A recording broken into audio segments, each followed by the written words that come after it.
Bismillahirrahmanirrahim. Assalamualaikum warahmatullahi wabarakatuh. Selamat pagi teman-teman semua. Saya Junaidin Ismail, salah satu mahasiswa Universitas Pamulang jurusan Sastra Indonesia.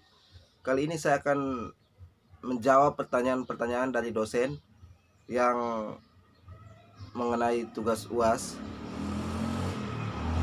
Soal yang pertama yang mengatakan bahwa satu, pentingnya fonologi dalam ilmu bahasa.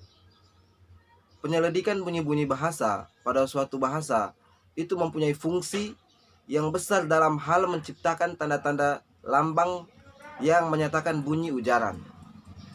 Jadi dalam kehidupan sehari-hari itu setiap bunyi yang kita keluarkan itu dia mempunyai penyelidikan pada bunyi bahasa, pada sesuatu bahasa yang kita keluarkan dari mulut kita begitu. Yang kedua, soal yang kedua yaitu manfaat belajar fonologi baik secara teoritis ataupun secara praktis. Dari sini karena fonologi itu mencakup dua studi yaitu fonetik dan fonemik. Dalam hal ini tujuan fonetik teoritis adalah untuk menemukan kaidah-kaidah bunyi secara umum, dan fonetik praktis adalah menemukan kaidah-kaidah umum pada bunyi bahasa yang menemukan untuk keperluan memecahkan suatu permasalahan, teman-teman.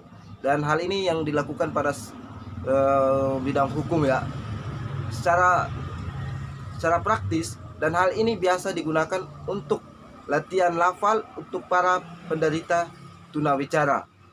Ini untuk para yang pengidap bicara, kita sebagai menggunakan belambang karena mereka tidak bisa menggunakan berbicara secara lancar atau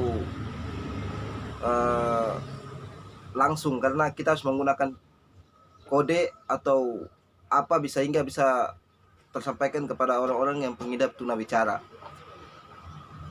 Yang ketiga, teman-teman, ini yang biasa kita lupa dalam kehidupan sehari-hari kita, yaitu istilah yang paling sulit diingat dalam fonologi.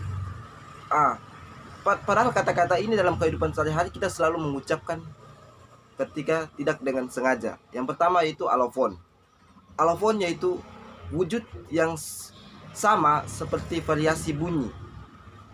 Alofon itu terdapat pada suatu bunyi. Dia merupakan variasi atau hiasan pada kata bunyi. Yang kedua, artikulator. Padahal kata ini sering kita dengar di mana saja kita berada. Artikulator adalah bagian-bagian alat ucap yang terdapat dalam rongga mulut. Dia berada dalam rongga mulut itu yang menghasilkan bunyi. Bilabial adalah bunyi yang di bibir bawah dan bibir atas. Bilabial ini yang menghasilkan dari bibir bawah dan bibir atas saling bertemukan begitu. Yang keempat, hal-hal penting apa saja yang perlu dipahami dalam fonologi.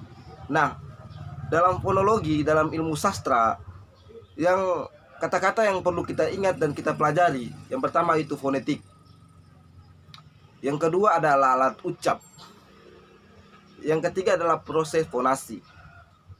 Yang keempat adalah tulisan fonetik. Yang kelima adalah klarifikasi bahasa. Yang keenam adalah diftong. Yang ketujuh itu adalah, teman-teman, klarifikasi vokal. Yang kedelapan adalah silabeal.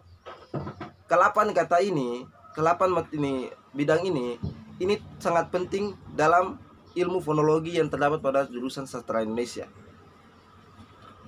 Pada kali ini yang soal nomor 5, yang soal yang terakhir, yang mengatakan bahwa peran dan kesan dalam mempelajari fonologi.